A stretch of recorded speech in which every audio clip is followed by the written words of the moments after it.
Bismillahirrahmanirrahim. Assalamualaikum warahmatullahi wabarakatuh.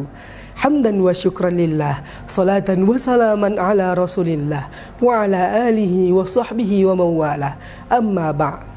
Puji syukur kehadirat Allah Subhanahu wa taala dengan mengucapkan alhamdulillahi rabbil alamin. Tuhan yang maha baik yang memberikan kita kesehatan sampai saat ini. Salawat besertakan salam kepada kepakuan Nabi besar Muhammad sallallahu alaihi wasallam. Beliaulah yang menyalakan ilmu pengetahuan hingga terang benderang sampai saat ini. Hadirin, jikalau kita mendengar kata bullying, pasti yang terbesit di pikiran kita pertama kali adalah pemuda. Mengapa? Karena kebanyakan pembulian itu dilakukan oleh pemuda. Hadirin, bullying diambil dari kata bully yang di kamus Oxford diartikan perilaku yang terbiasa berusaha untuk menyakiti atau mengintimidasi mereka yang dianggap rentan. Bullying juga dapat diartikan sebagai intimidasi. Jadi hadirin, dapat kita artikan pembulian itu adalah perilaku intimidasi yang dapat dilakukan berulang untuk menyakiti individu, baik emosional maupun fisik. Hadirin, banyak kasus-kasus pembulian di Indonesia ini, baik di sekolah, di tempat kerja maupun tempat umum. Padahal Allah telah melarang kita dalam surah Al-Hujurat ayat 11. A'udzu billahi minasy syaithanir rajim. Ya ayyuhalladzina amanu la yaskhar qaumun min qaumin asa an yakunu khairan minhum wala nisaa'un min nisa' asa an yakunna khairan minhun wala talmizu anfusakum wala tanabazu bil alqab bi'sal ismul fusuq ba'dal iman wa man lam yatub fa ulaika humudz zalimun, yang artinya, wahai orang-orang beriman, janganlah sekumpulan laki-laki mencela kumpulan yang lain. Boleh jadi yang dicela itu lebih baik daripada mereka, dan janganlah sekumpulan perempuan mencela kumpulan yang lain. Boleh jadi yang dicela itu lebih baik, dan janganlah mencela diri sendiri, dan jangan juga memanggil dengan nama gelaran yang jelek. Seburuk-buruknya panggilan adalah panggilan sesudah iman, dan barang siapa yang tidak bertaubat, maka mereka itulah orang-orang yang zalim. Hadirin rahimakumullah, jelas dari ayat di atas Allah mengatakan bahawa janganlah mencela, kerana perilaku mencela itu sangat tidak baik. Dalam satu hadis tentang ayat ini berbunyi, sekali Rasulullah pernah memanggil seseorang dengan nama gelarannya. Lalu orang-orang berkata, wahai Rasulullah, sesungguhnya ia marah dengan panggilan tersebut. Tidak lama kemudian turunlah ayat ini. Hadirin, satu nama yang dilontarkan oleh Nabi saja dapat menurunkan ayat ini. Bagaimana dengan cacian dan makian yang kita ungkapkan kepada seseorang yang membuat dia sakit hati sampai mendalam?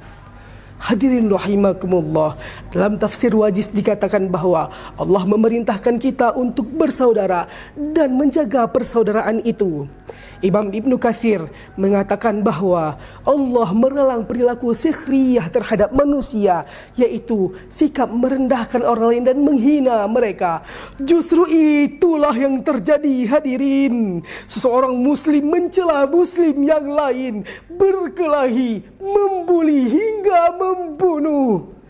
Syekh As-Sa'di menjelaskan bahawa boleh jadi orang yang dibuli itu lebih baik daripada yang membuli. Mencela dilakukan oleh orang-orang yang bersifat akhlak tercela dan hina, sehingga hadirin, dia juga tidak ada akhlak mulia. Hadirin rahimakumullah, pada tahun 2023, 30 kasus pembulian marak di Indonesia. Mayoritasnya adalah pemuda, dan tempatnya itu adalah di sekolah, dan agamanya adalah Islam. Padahal Nabi telah bersabda, al-mustabban maqala fa'al badi ma lam ya'tadil mazlum, yang artinya Apabila ada dua orang yang saling mencaci maki dan kedua cacian maki itu akan ditimbalkan dosanya kepada yang memulainya selagi yang dizalimi itu tidak melampaui batas. Hadirin, dari hadis tersebut kita bisa melihat bahawa pembunuhan itu sangatlah berbahaya hadirin, karena efek dari pembunuhan itu dapat merusak fisik dan emosional seseorang. Jikalau kita lihat dari dua aspek hadirin, aspek yang dibuli dan aspek yang membuli, bahwasanya orang yang membuli dia akan dicekam oleh Nabi. Dalam suatu hadis dia berkata bahawa dari Zubair, dia berkata, aku bertanya kepada Abu Wa'il tentang Murji'ah, maka dia berkata, Abdullah telah menceritakan kepadaku Nabi Muhammad bersabda, mencela seorang muslim merupakan kefasikan dan memeranginya merupakan kekafiran. Jadi hadirin, jikalau orang masih melakukan pembulian, gimana masa depannya? Jikalau kita ingin sukses, maka tinggalkanlah pembulian.